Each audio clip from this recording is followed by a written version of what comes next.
ಕಿಶೋರ ಭಾರತದ 2ನೇ ಅಧ್ಯಾಯ ಶೋಕ ತಂದಿಟ್ಟ ಶಬ್ದವಿದ್ಯೆಯ 2ನೇ ಉಪ ಅಧ್ಯಾಯ ಭರತವಂಶ. ಮೊಟ್ಟ ಮೊದಲು ಅವರು ಹೇಳೋದು ಭರತವಂಶದ ಕಥೆಗಳನ್ನು. ಈ ವಿಶ್ವದಲ್ಲಿ ಮೊದಲು ಪಿತಾಮಹ ಹುಟ್ಟಿದ.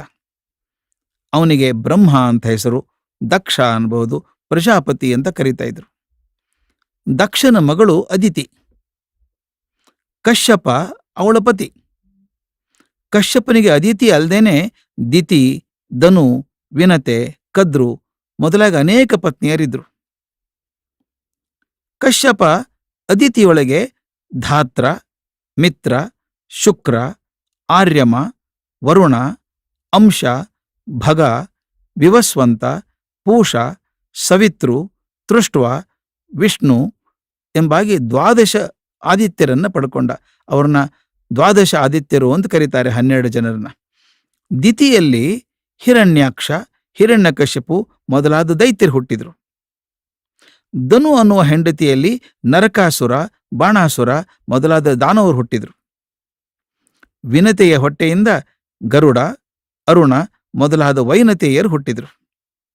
ಕದ್ರುವಿನ ಮಕ್ಕಳು ಶೇಷ, ಅನಂತ, ವಾಸುಕಿ, ತಕ್ಷಕ ಮೊದಲ ಕಾದ್ರವೇಯರು. ಕಾದ್ರವೇಯರು ಅಂದ್ರೆ ಸರ್ಪಗಳು. ಇವರಲ್ಲದೆ ಕಶ್ಯಪ ತನ್ನ ಇತರ ಪತ್ನಿಯರಲ್ಲಿ ಅನೇಕ ಮಕ್ಕಳನ್ನ ಪಡೆದ. ಹೀಗೆ ಪ್ರಜಾಕೋಟಿಯ ಉತ್ಪತ್ತಿಗೆ ಕಾರಣನಾದ್ದರಿಂದ ಕಶ್ಯಪನನ್ನ ಸಹ ಪ್ರಜಾಪತಿ, ಪಿತಾಮಹ ಅಂತ ಕರೀತಾರೆ. ಈ 12 ಆದಿತ್ಯರಲ್ಲಿ ಒಬ್ಬನಾದಂಥವನು ವಿವಸ್ವಂತ, ಅವನು ಸೂರ್ಯ. ಇವನ ಮಗ ಮನು. ವಿವಸ್ವಂತನ ಮಗನಾದ್ದರಿಂದ ಇವನಿಗೆ ವೈವಸ್ವತ ಮನು ಅಂತ ಹೆಸರು. ಈಗ ಇಡೀ ಭೂಮಂಡಲದ ರಾಜ್ಯಭಾರ ಮಾಡ್ತಿರೋನಿವನು. ಆದ್ದರಿಂದಲೇ ನಮ್ಮ ಕಾಲಖಂಡವನ್ನ ವೈವಸ್ವತ ಮನ್ವಂತರ ಅಂತ ಕರೀತಾರೆ. ಈ ಮನುವಿನ ಮಗಳು ಇಲ. ಇವಳ ಪುತ್ರ ಪುರುರವಸ್ಸು ಅಂತ. ಈ ಪುರುರವಸ್ಸಿನ ಮಗ ಆಯುಷ ಅಂತ. ಅವನ ಮಗನೇ ಧರ್ಮಿಷ್ಠನಾದ ನಹುಷ. ನಹುಷನ ಮಗ ಪ್ರಸಿದ್ಧನಾದಂಥ ಯಯಾತಿ. ಅವನಿಗೆ ದೇವಯಾನಿ ಮತ್ತು ಶರ್ಮಿಷ್ಠೆ ಇಬ್ಬರು ಹೆಂಡತಿಯರು. ದೇವಯಾನಿ ಮಗನಾದ ಯದುವಿನಿಂದ ಯಾದವರು ಬಂದರು. ಶರ್ಮಿಷ್ಠೆಯ ಮಗ ಪುರುವಿನಿಂದ ಪೌರವರು ಪ್ರಸಿದ್ಧರಾದರು. ಈ ಪೌರವ ವಂಶದಲ್ಲಿ ಅತ್ಯಂತ ಪ್ರಸಿದ್ಧನಾದವನು ದುಷ್ಯಂತ. ಮಹಾಪರಾಕ್ರಮಿ, ಅಸ್ತ್ರಶಸ್ತ್ರಗಳ ವಿದ್ಯೆಯಲ್ಲಿ ಪಾರಂಗತನಾಗಿದ್ದವನು. ಸೂರ್ಯನಿಗೆ ಸಮನಾದ ತೇಜಸ್ಸನ್ನು ಹೊಂದಿದ್ದಂಥವನು. ಇವನು ಸಮುದ್ರ ತೀರದವರೆಗಿನ ಎಲ್ಲ ದೇಶಗಳನ್ನು ಗೆದ್ದಂಥವನು. ಇವನ ರಾಜ್ಯದ ಗಡಿ ಯವನರ ರಾಜ್ಯದವರೆಗೆ ವಿಸ್ತಾರ ಆಗಿತ್ತು. ದುಷ್ಯಂತ ತನ್ನ ವಿಶಾಲವಾದ ರಾಜ್ಯವನ್ನ ಧರ್ಮದಿಂದ ಆಳ್ತಾ ಇದ್ದ. ಒಂದು ಬಾರಿ ದುಷ್ಯಂತ ತನ್ನ ಚತುರಂಗ ಬಲದೊಡನೆ ಬೇಟೆ ಆಡಬೇಕು ಅಂತ ಅರಣ್ಯಕ್ಕೆ ಹೊರಟ. ಚತುರಂಗ ಬಲ ಅಂದ್ರೆ ಆನೆ, ಕುದುರೆ, ರಥ ಮತ್ತು ಕಾಲಾಳು ಅಂದ್ರೆ ಪದಾತಿ ಅಂತ ಕರೀತಾರೆ. ಈ 4 ವಿಭಾಗಗಳಿರುವಂಥ ಸೈನ್ಯ ಅದು ಚತುರಂಗ ಬಲ ಅಂತ. ದುಷ್ಯಂತನ ಸೈನಿಕರು ಮಾಡ್ತಿರುವಂಥ ಶಂಖೋದ್ಘೋಷಗಳಿಂದ, ಕುದುರೆಗಳ ಹೇಷಾರವದಿಂದ, ರಥಚಕ್ರಗಳ ಶಬ್ದಗಳಿಂದ ಇಡೀ ಅರಣ್ಯ ತುಂಬಿ ಹೋಯಿತು. ದುಷ್ಯಂತನ ದೊಡ್ಡ ಸೇನೆಯನ್ನು ಕಂಡು ಕಾಡಿನ ಪ್ರಾಣಿಗಳು ದಿಕ್ಕಾಪಾಲಾಗಿ ಓಡೋಕ್ ಶುರುವಾಯಿತು. ಹಕ್ಕಿಗಳು ರಿವ್ ಅಂತ ಹಾರಿ ಹೋದವು. ದುಷ್ಯಂತ ತನ್ನ ಪರಾಕ್ರಮದಿಂದ ಆ ಕಾಡಿನಲ್ಲಿದ್ದಂಥ ಸಿಂಹ, ಹುಲಿ, ಚಿರತೆ ಮುಂತಾದ ಕ್ರೂರ ಜಂತುಗಳ ಬೇಟೆ ಆಡಿದ. ಅವನ ಬಾಣಕ್ಕೆ ಸಿಕ್ಕಿದ ಯಾವ ಪ್ರಾಣಿನೂ ಉಳಿಯುವಂತಿರಲಿಲ್ಲ. ಅಷ್ಟು ಗುರಿ ತೀಕ್ಷ್ಣ ಆಗಿತ್ತ ಒಂದು. ದುಷ್ಯಂತ ಹೀಗೆ ಬೇಟೆ ಆಡ್ತಾ ಆಡ್ತಾ ಒಂದು ಅರಣ್ಯದ ಇನ್ನೊಂದು ಭಾಗಕ್ಕೆ ಬಂದ. ಅಲ್ಲೊಂದು ಋಷಿಗಳ ಆಶ್ರಮ. ಅದು ಮಹರ್ಷಿ ಕಣ್ವರ ಆಶ್ರಮ. ಅಲ್ಲಿ ಪ್ರಶಾಂತ ವಾತಾವರಣ ನೋಡಿ ರಾಜನಿಗೆ ತುಂಬ ಸಂತೋಷ ಆಯಿತು. ಹತ್ತಿರದಲ್ಲೇ ಹರಿತಿರುವಂಥ ಮಾಲಿನಿ ನದಿ, ಅದರ ಮೇಲಿಂದ ಬೀಸಿದಂಥ ತಂಗಾಳಿ ರಾಜನಿಗಾದಂಥ ಆಯಾಸವನ್ನು ಮರೆಸಿಬಿಡ್ತು. ಫಲ ಪುಷ್ಪಗಳನ್ನು ಹೊತ್ತಂಥ ಗಿಡಮರಗಳನ್ನು ನೋಡ್ತಾ, ಕೋಗಿಲೆಗಳ ಮಂಜುಳ ನಾದವನ್ನು ಕೇಳ್ತಾ ದುಷ್ಯಂತ ರಥದಲ್ಲಿ ಮುಂದೆ ಬರ್ತಾ ಇದ್ದ. ಆಶ್ರಮದಲ್ಲಿ ಹುಲಿ, ಸಿಂಹ, ಸರ್ಪ ಮೊದಲಾದ ಪ್ರಾಣಿಗಳು ಸಹ ಅನ್ಯೋನ್ಯವಾಗಿದ್ದಾವೆ. ಅದನ್ನು ಕಂಡು ರಾಜ ಆಶ್ಚರ್ಯಪಟ್ಟ. ಕಣ್ಮರ ಮಹಿಮೆಯಿಂದ ಪ್ರಭಾವಿತನಾದ. ತನ್ನ ಬಿಲ್ ಬಾಣಗಳನ್ನು ರಥದಲ್ಲೇ ಬಿಟ್ಟು ಕೆಳಗಿಳಿದು ನಡೆದುಕೊಂಡು ಕರ್ಣರ ಪರ್ಣಕುಟಿ ಕಡೆಗೆ ಹೊರಟ. ಕಣ್ವರು ಗೌತಮ ವಂಶದವರು, ಹಿರಿಯ ತಪಸ್ವಿಗಳು, ದೊಡ್ಡ ಕುಲಪತಿಗಳಾಗಿದ್ದವರು. ದುಷ್ಯಂತ ಅವರ ಆಶ್ರಮವನ್ನು ಪ್ರವೇಶ ಮಾಡಿದಾಗ ಅಲ್ಲಿ ಬ್ರಹ್ಮಚಾರಿಗಳು ಸ್ವರಸಹಿತವಾಗಿ ವೇದದ ರುಕ್ಕುಗಳನ್ನು ಪಠಿಸ್ತಿದ್ರು. ಯಜುರ್ವೇದಿಗಳು ಯಜ್ಞವನ್ನು ಮಾಡ್ತಾ ಇದ್ರು. ಇನ್ನು ಕೆಲವರು ಇಂಪಾಗಿ ಸಾಮಗಾನ ಮಾಡ್ತಾ ಇದ್ರು. ಅನೇಕ ಅಧ್ಯಾಪಕರು ಅಥರ್ವ ವೇದವನ್ನು ಪಾರಾಯಣ ಮಾಡ್ತಾ ಇದ್ರು. ಶಿಕ್ಷಾ, ವ್ಯಾಕರಣ, ಛಂದಸ್ಸು ಇವುಗಳ ಪಾಠ ನಡೀತಾ ಇತ್ತು. ದುಷ್ಯಂತ ಇವನ್ನೆಲ್ಲ ನೋಡ್ತಾ ಕೇಳ್ತಾ ದಿವ್ಯವಾದಂಥ ಆನಂದವನ್ನು ಅನುಭವಿಸಿಬಿಟ್ಟ. ಆಗ ಕಣ್ವರು ಆಶ್ರಮದಲ್ಲಿ ಇರಲಿಲ್ಲ. ಅವರ ಸಾಕು ಮಗಳು ಶಕುಂತಲೆ ರಾಜನನ್ನ ಸ್ವಾಗತ ಮಾಡಿ ಅತಿಥಿ ಸತ್ಕಾರ ಮಾಡಿದ್ಲು. ದುಷ್ಯಂತ ಅವಳ ಸೌಂದರ್ಯವನ್ನು ಕಂಡು ಬೆರಗಾಗಿ ಹೋದ. ಅವಳು ನೀಡಿದಂಥ ಆತಿಥ್ಯವನ್ನು ಸ್ವೀಕಾರ ಮಾಡಿ ಸಂತೋಷಪಟ್ಟ. ಕಣ್ವರು ಮತ್ತು ಇತರ ಆಶ್ರಮವಾಸಿಗಳ ಯೋಗಕ್ಷೇಮ ವಿಚಾರಿಸಿದ. ನಂತರ ಅವಳನ್ನು ಕುರಿತು, ಸುಂದರಿ, ನೀನು ಯಾರು? ಸುಕುಮಾರಿಯಾದಂಥ ನೀನು ಆಶ್ರಮದಲ್ಲಿ ಯಾಕಿದ್ದೀಯಾ? ಮಹರ್ಷಿ ಕಣ್ವರ್ಗೆ ನೀನೇನಾಗಬೇಕು ಅಂತ ಕೇಳಿದ. ಆಗ ಶಕುಂತಲೆ, ಮಹಾರಾಜ, ನನ್ನ ಹೆಸರು ಶಕುಂತಲೆ. ನಾನು ವಿಶ್ವಾಮಿತ್ರ ಮೇನಕೆಯರ ಮಗಳು. ನಾನು ಹುಟ್ಟಿದ ತಕ್ಷಣ ಮೇನಕೆ ಇಂದ್ರಲೋಕಕ್ಕೆ ಹೊರಟು ಹೋದ್ಲು. ವಿಶ್ವಾಮಿತ್ರರು ತಪಸ್ಸಿಗೆ ಹೊರಟರು. ಅನಾಥಳಾಗಿ ಕಾಡಿನಲ್ಲಿ ಬಿದ್ದಿದ್ದಂಥ ನನ್ನನ್ನ ಶಕುಂತಗಳು ಅಂದ್ರೆ ಪಕ್ಷಿಗಳು ಗುಟುಕು ಕೊಟ್ಟಿ ಸಾಕಿದವು. ನನ್ನ ಅದೃಷ್ಟದಿಂದ ಹತ್ತ ಕಡೆಗೆ ಬಂದಂಥ ಕಣ್ವರು ನನ್ನನ್ನು ತಮ್ಮ ಆಶ್ರಮಕ್ಕೆ ಕರೆದುಕೊಂಡು ಬಂದು ಸಾಕಿದರು. ಶಕುಂತ ಪಕ್ಷಿಗಳು ನನ್ನನ್ನು ಸಲಹಿದ್ದರಿಂದ ನನಗೆ ಶಕುಂತಲೆ ಅಂತ ನಾಮಕರಣ ಮಾಡಿದರು ಎಂದ್ಲು.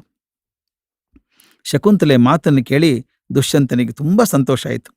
ಯಾಕಂದ್ರೆ ವಿಶ್ವಾಮಿತ್ರರು ಮೊದಲು ಕೌಶಿಕ ಎಂಬ ಕ್ಷತ್ರಿಯ ರಾಜರಾಗಿದ್ದಂಥವ್ರು. ವಿಶ್ವಾಮಿತ್ರರ ಮಗಳಾದ್ದರಿಂದ ಶಕುಂತಲೆ ರಾಜಪುತ್ರಿ ಆದಂತೆ ಆಯ್ತಲ್ಲ. ವಿಶ್ವಾಮಿತ್ರರಂಥ ಮಹಾಪುರುಷರ ಮಗಳು ತನ್ನ ಕೈ ಹಿಡಿದ್ರೆ ತಾನು ಪುಣ್ಯಶಾಲಿ ಅನ್ನಿಸ್ಬಿಡ್ತು.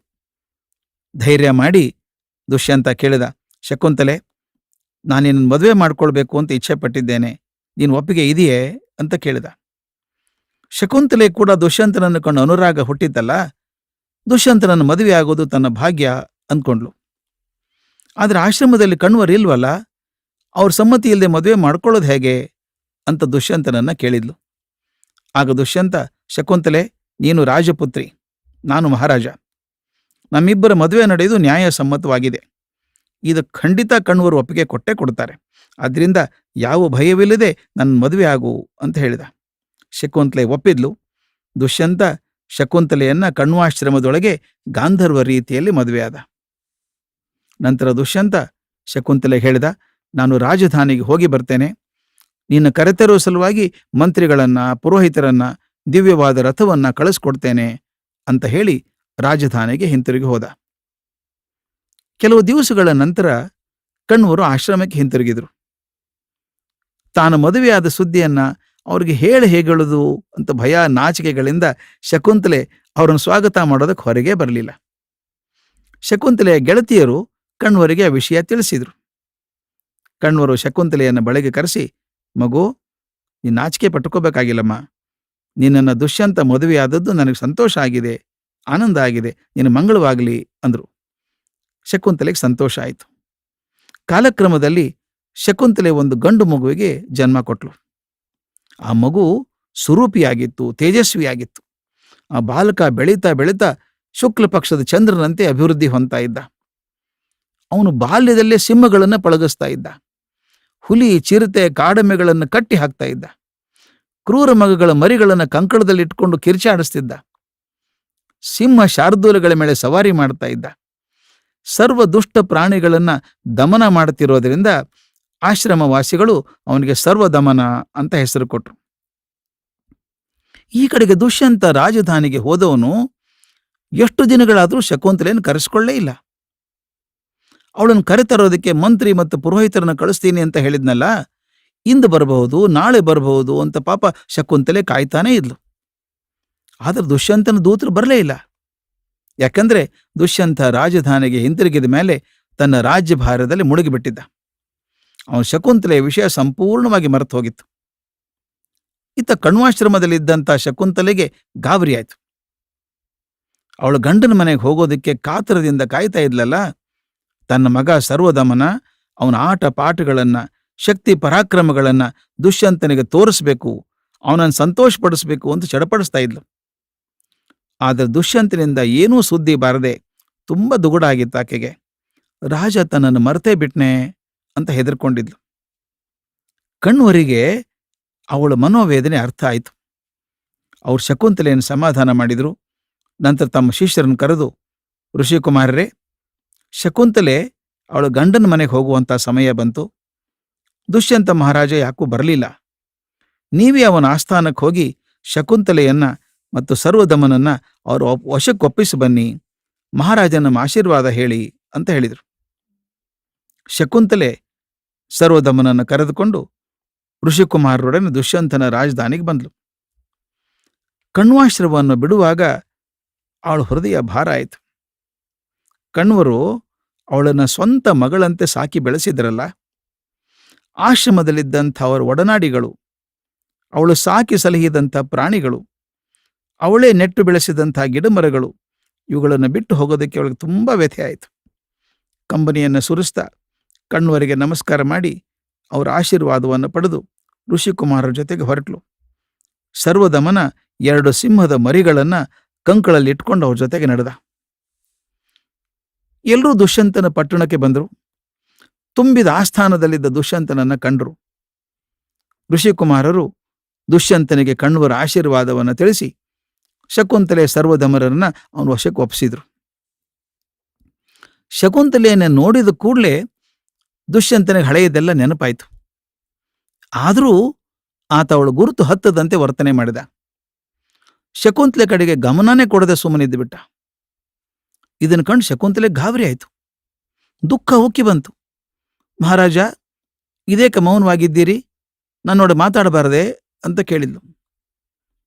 ದುಷ್ಯಂತ, ನೀನಾರು, ಇಲ್ಲಿಗೆ ಯಾಕೆ ಬಂದೆ ಅಂತ ಪ್ರಶ್ನೆ ಮಾಡಿದ. ಅದನ್ನು ಕೇಳಿ ಶಕುಂತಲೆಗೆ ಸಿಡ್ಲು ಹೊಡೆದಾಗಾಯ್ತು. ಅಯ್ಯೋ, ನನ್ನ ಯಜಮಾನ ನಿಜ ಆಯ್ತಾ? ಯಜಮಾನರು ನನ್ನ ಮರ್ತೇ ಬಿಟ್ರ ಅಂತ ಗಾಬರಿಕೊಂಡ್ರು. ಶಕುಂತಲೆ ಕಂಬನಿಗಳನ್ನು ಸುರಿಸ್ತಾ, ಮಹಾರಾಜ, ನಾನು ಕಣ್ವ ಮಹರ್ಷಿಗಳ ಸಾಕಮಗಳು, ವಿಶ್ವಾಮಿತ್ರ ಮೇನಕೆಯರ ಪುತ್ರಿ. ಹಿಂದೆ ನೀವು ಬೇಟೆಗೆ ಅಂತ ಕಾಡಿಗೆ ಬಂದಾಗ ನಮ್ಮ ಆಶ್ರಮಕ್ಕೆ ಬರಲಿಲ್ವೇ? ನನ್ನ ಗಾಂಧರ್ವ ರೀತಿಯಲ್ಲಿ ವಿವಾಹವಾಗಲಿಲ್ವೇ? ಇವೆಲ್ಲವೂ ಮರೆತೇ ಹೋಯ್ತೆ. ಮಹಾರಾಜ, ಈಗೋ ನೋಡಿ, ಇವನು ನಿಮ್ಮ ಮಗ ಸರ್ವದಮನ. ನಿಮ್ಮ ಮಗನನ್ನು ಕಂಡು ಸಂತೋಷ ಆಗೋದಿಲ್ವೇ ಪ್ರಭು ಅಂತ ಕೇಳಿದ್ಲು. ಆಗ ದುಷ್ಯಂತ, ನಾವಿಬ್ರು ಮದುವೆ ಆಗಿರೋದಕ್ಕೆ ಸಾಕ್ಷಿ ಯಾರು ಅಂತ ಕೇಳಿದ. ತಕ್ಷಣ ಆಕಾಶದಿಂದ ಸಿಡಿಲಿನಂತೆ ಅಶರೀರವಾಣಿಯಾಯಿತು. ದುಷ್ಯಂತ ಮಹಾರಾಜ, ಶಕುಂತಲೆ ಹೇಳಿರೋದೆಲ್ಲ ಸತ್ಯ. ಅವಳು ನಿನ್ನ ಧರ್ಮಪತ್ನಿ. ಅವಳ ಪಕ್ಕದಲ್ಲಿರುವ ಮಗು ಕೂಡ ನಿನ್ನದೇ. ಇಬ್ಬರನ್ನು ಆಧರಿಸಿ ಪಾಲಿಸು ಅಂತ ಅಶರೀರವಾಣಿ ಆಯ್ತಲ್ಲ. ಅದನ್ನು ಕೇಳಿ ಎಲ್ಲ ಆಸ್ಥಾನಿಕರು, ಮಹಾರಾಜ, ಈ ಶಕುಂತಲೆ ಮತ್ತು ಸರ್ವದಮರನ ಸ್ವೀಕಾರ ಮಾಡು. ಸುಂದರ ರೂಪಿಯಾದ ಈ ಪತಿವ್ರತೆ ನಿನ್ನ ಪತ್ನಿ ಎಂಬುದರಲ್ಲಿ ಯಾವ ಸಂಶಯನೂ ಇಲ್ಲ. ರೂಪ ಪರಾಕ್ರಮಗಳಲ್ಲಿ ನಿನ್ನನ್ನೇ ಹೋಲ್ತಿರುವಂತಹ ಈ ಬಾಲಕನನ್ನು ನೋಡಿ ನಮಗೆ ಆನಂದ ಉಂಟಾಗ್ತಾ ಇದೆ. ಇಂಥ ಪತ್ನಿ ಮತ್ತು ಪುತ್ರನ ಪಡೆದಂಥ ನೀನೇ ಧನ್ಯ ಅಂದರು. ಆಗ ದುಷ್ಯಂತ, ಪ್ರಜೆಗಳೇ, ನಿಮ್ಮ ಮಾತಿನಿಂದ ನನಗೆ ತುಂಬ ಸಂತೋಷ ಆಗ್ತಾ ಇದೆ. ಶಕುಂತಲೆ ಆಸ್ಥಾನವನ್ನು ಪ್ರವೇಶ ಮಾಡ್ತಿದ್ದಾಗಲೇ ನನಗಳು ಗುರ್ತು ಸಿಕ್ಕಿತ್ತು. ಈ ಬಾಲಕನ ಮುಖಲಕ್ಷಣದಿಂದ ಅವನು ನನ್ನ ಮಗ ಇರಬೇಕು ಅಂತ ತಿಳಿಯಿತು. ಆದರೆ ನೀವು ಯಾರೂ ಈ ಮೊದಲು ಶಕುಂತಲೆಯನ್ನು ನೋಡಿರಲಿಲ್ಲ. ನಾನು ಅವಳ ವಿಷಯ ಹೇಳಿರಲಿಲ್ಲ. ಹೀಗಾಗಿ ಅವಳು ಬಂದ ಕೂಡಲೇ ನಾನು ಸ್ವೀಕಾರ ಮಾಡಿಬಿಟ್ಟಿದ್ರೆ ನಿಮ್ಮೆಲ್ಲರಿಗೂ ಆಶ್ಚರ್ಯ, ಅಸಮಾಧಾನಗಳು ಉಂಟಾಗ್ತಿತ್ತು. ಇದೇನು, ಯಾರೋ ಒಬ್ಬ ಹೆಂಗಸ್ ಬಂದು ನಾನು ನಿನ್ನ ಪತ್ನಿ ಅಂದ ಕೂಡಲೇ ನಮ್ಮ ರಾಜ ಅವಳನ್ನು ರಾಣಿಯಾಗಿ ಸ್ವೀಕಾರ ಮಾಡಿಬಿಟ್ನಲ್ಲ ಎಂದು ನೀವೇ ಬೇಸರ ಪಡ್ತಿದ್ರಿ. ಅದಕ್ಕಾಗಿಯೇ ನಾನು ಶಕುಂತಲೆ ಗುರುತು ಹತ್ತದ ಹಾಗೆ ವರ್ತನೆ ಮಾಡಿದ್ದು. ಈಗಲ್ಲದಿದ್ದರೆ ಮುಂದಾದರೂ ದೈವ ನಿಯಮದಂತೆ ನಾವು ಒಂದಾಗ್ತೇವೆ ಎಂಬ ಭರವಸೆ ನನಗಿತ್ತು. ಈಗ ನೀವೇ ಅಶರೀರವಾಣಿಯನ್ನ ಕೇಳಿದಿರಿ. ಶಕುಂತಲೆ ಮತ್ತು ಸರ್ವದಮನರನ್ನ ಒಪ್ಪಿಕೊಳ್ಳಬೇಕು ಎಂದು ಹೇಳಿದಿರಿ. ನಿಮ್ಮ ಮಾತಿನಂತೆಲ್ಲ ನಡಿತೇನೆ ಎಂದ. ನಂತರ ಶಕುಂತಲೆ ಕಡೆಗೆ ತಿರುಗಿ ಹೇಳಿದ, ಶಕುಂತಲೆ, ನೀನು ಬಂದ ಕೂಡಲೇ ನಿನ್ನನ್ನು ಸ್ವೀಕಾರ ಮಾಡಲಿಲ್ಲ ಅಂತ ತಪ್ಪು ತಿಳ್ಕೊಳ್ಬೇಡ. ರಾಜನಾದವನು ಯಾರಿಗೂ ಸಂಶಯ ಬಾರದಂತೆ ಜಾಗರೂಕನಾಗಿ ವರ್ತನೆ ಮಾಡಬೇಕಾಗ್ತದೆ. ತಾನು ಅನ್ಯಾಯದ ಮಾರ್ಗದಲ್ಲಿ ನಡೆಯುತ್ತಿಲ್ಲ ಅನ್ನೋದನ್ನು ತೋರಿಸ್ಕೊಡ್ಬೇಕಾಗ್ತದೆ. ಹೀಗಾಗಿ ನಾನು ನಿನ್ನ ಮನಸ್ಸಿಗೆ ತುಂಬ ದುಃಖ ಕೊಟ್ಟೆ, ಕ್ಷಮಿಸು ಅಂತ ಕೇಳಿದ. ಶಕುಂತಲೆ ಆನಂದ ಸಂಭ್ರಮಗಳಿಂದ ಧಾವಿಸಿ ಬಂದು ರಾಜನ ಪಾದಗಳಿಗೆ ನಮಸ್ಕಾರ ಮಾಡಿದ್ಲು. ದುಷ್ಯಂತ ತನ್ನ ಪುತ್ರನ ಅಪ್ಪಿಕೊಂಡ. ಅಶರೀರವಾಣಿಯನ್ನ ಕೇಳಿ ದುಷ್ಯಂತ ತನ್ನ ಮಗನನ್ನು ಭರಿಸಿದ್ದರಿಂದ, ಅಂದರೆ ಪೋಷಣೆ ಮಾಡಿದ್ದರಿಂದ ಸರ್ವದಮನನ್ನ ಭರತ ಅಂತ ಹೆಸರು ಬಂತು. ಆ ಹೆಸರಿನಿಂದಲೇ ಆತ ಪ್ರಖ್ಯಾತನಾದ. ಕಾಲಕ್ರಮದಲ್ಲಿ ದುಷ್ಯಂತ ಭರತನಿಗೆ ಯುವರಾಜ್ಯ ಅಭಿಷೇಕವನ್ನು ಮಾಡಿದ. ಭರತ ಮಹಾಪರಾಕ್ರಮಿ. ತನ್ನ ಶಕ್ತಿ ಸಾಮರ್ಥ್ಯಗಳಿಂದ ಪ್ರಪಂಚದ ಎಲ್ಲ ರಾಜರುಗಳನ್ನು ಸಾಮಂತರನ್ನಾಗಿ ಮಾಡಿಕೊಂಡು ಸಾರ್ವಭೌಮನೂ ಆದ, ಚಕ್ರವರ್ತಿಯೂ ಆದ. ಅನೇಕ ಯಜ್ಞ ಯಾಗಾದಿಗಳನ್ನು ಮಾಡಿ ಧರ್ಮ ಮಾರ್ಗದಲ್ಲಿ ನಡೆಯುತ್ತಾ ಶಾಶ್ವತವಾದ ಯಶಸ್ಸನ್ನು ಗಳಿಸಿದ. ಈ ಭರತನಿಂದಲೇ ಈ ವಂಶಕ್ಕೆ ಭರತ ವಂಶ ಅಂತ ಮತ್ತು ನಮ್ಮ ದೇಶಕ್ಕೆ ಭಾರತ ಅಂತೂ ಹೆಸರಾಯಿತು. ಭರತನ ಮುಂದಿನ ಪೀಳಿಗೆಯವರು ಭಾರತರು ಅಂತೆ ಪ್ರಸಿದ್ಧರಾಗಿದ್ದಾರೆ. ಇವರ ಚರಿತ್ರೆಯೇ ಮಹಾಭಾರತ. ಭರತನ ನಂತರ ಅವನ ಪೀಳಿಗೆಯವರು ರಾಜ್ಯಭಾರವನ್ನು ಮುಂದುವರೆಸಿದರು. ಇವರಲ್ಲಿ ಕುರು ಎಂಬವ ಬಹಳ ಪ್ರಸಿದ್ಧನಾದವನು. ಇವನು ಕುರುಜಾಂಗಲ ಎಂಬ ದೇಶವನ್ನು ಸ್ಥಾಪನೆ ಮಾಡಿದ. ಅದೇ ಕುರುಕ್ಷೇತ್ರ. ಕುರುವಿನ ವಂಶಸ್ಥರಿಗೆ ಕೌರವರು ಅಂತ ಹೆಸರು. ಈ ವಂಶದಲ್ಲಿ ಹುಟ್ಟಿದಂಥ ಇನ್ನೊಬ್ಬ ಪರಾಕ್ರಮಿ ರಾಜ ಹಸ್ತಿ ಅಂತ. ಅವನು ಹಸ್ತಿನಾವತಿ ಎಂಬ ನಗರವನ್ನು ಕಟ್ಟಿದ. ಅದು ಕುರುಕ್ಷೇತ್ರದ ರಾಜಧಾನಿಯಾಯಿತು. ಕುರುವಂಶದಲ್ಲಿ ಪ್ರತೀಪ ಅಂತೊಬ್ಬ ರಾಜ ಇದ್ದ. ಅವನು ಎಷ್ಟು ವರ್ಷಗಳಾದರೂ ಮಕ್ಕಳಾಗಲಿಲ್ಲ. ರಾಜ ಮತ್ತು ಮಡದಿ ಅರಣ್ಯಕ್ಕೆ ಹೋಗಿ ಸಂತಾನದ ಅಪೇಕ್ಷೆಯಿಂದ ತಪಸ್ಸು ಮಾಡಿದರು. ಆ ತಪಪ್ರಭಾವದಿಂದ ಅವ್ರಿಗೊಬ್ಬ ಮಗ ಹುಟ್ಟಿದ. ತಮ್ಮ ವಂಶವೇ ಶಾಂತವಾಗಿ ಹೋಗುತ್ತಿದ್ದಾಗ, ಅಂದರೆ ಕೊನೆಗೊಳ್ಳುವ ಪರಿಸ್ಥಿತಿ ಬಂದಿದ್ದಾಗ ಹುಟ್ಟಿದಂಥ ಈ ಮಗನಿಗೆ ಅವರು ಶಾಂತನು ಅಂತ ಹೆಸರಿಟ್ರು. ಪ್ರತೀಪನ ಮಗ ಶಾಂತನು ಪಟ್ಟಕ್ಕೆ ಬಂದ.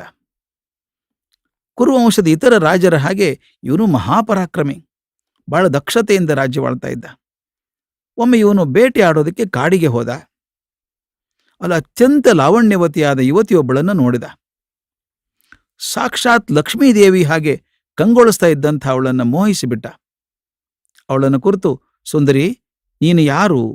ಅಪ್ಸರೆಯೋ, ಗಂಧರ್ವಳೋ ಅಥವಾ ದೇವತೆಯೋ? ನೀನು ಯಾರೇ ಆಗಿರು, ಆದರೆ ನನ್ನ ಭಾರ್ಯೆ ಆಗಿರು ಅಂತ ಪ್ರಾರ್ಥನೆ ಮಾಡಿದ.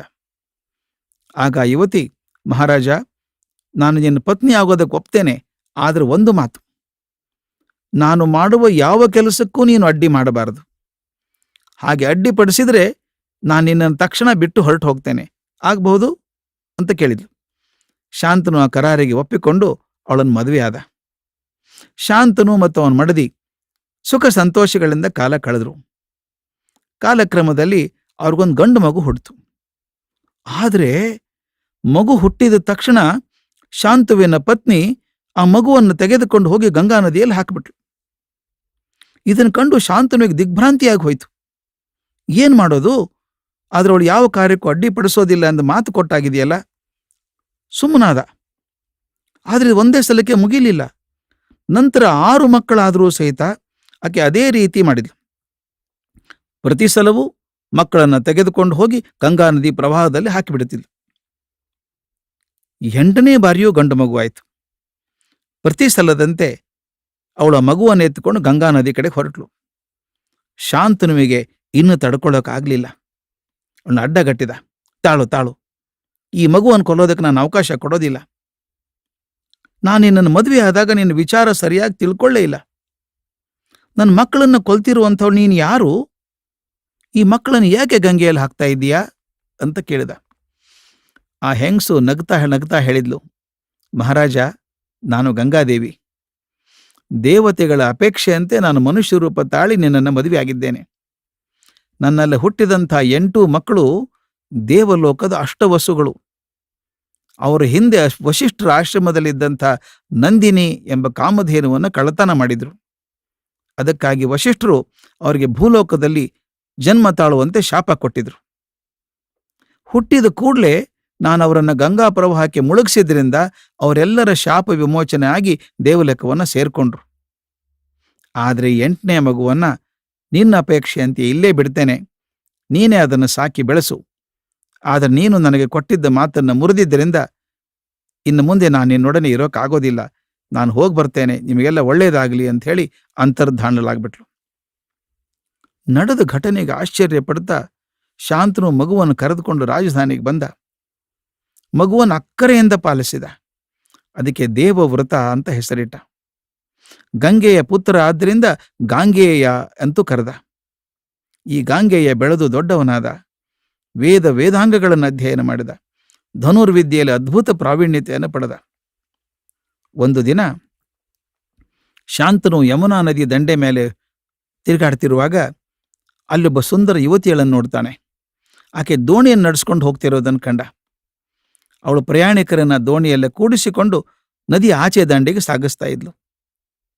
ಶಾಂತನು ಅವಳ ಸೌಂದರ್ಯವನ್ನು ಕಂಡು ಮೋಹ ಆಯಿತು. ಅವಳ ತಂದೆ ಯಾರು ಅಂತ ತಿಳ್ಕೊಂಡು ಆತನ ಬಳಿಗೆ ಹೋದ. ಆ ಯುವತಿ ಹೆಸರು ಸತ್ಯವತಿ. ಅವಳ ತಂದೆ ದಾಶರಾಜ ಅನ್ನುವಂಥ ಒಬ್ಬ ಅಂಬಿಗ. ತನ್ನ ಮನೆಗೆ ಬಂದಂಥ ಮಹಾರಾಜನನ್ನು ಕಂಡು ಅವನು ಆದರಿಸಿ ಸತ್ಕಾರ ಮಾಡಿದ.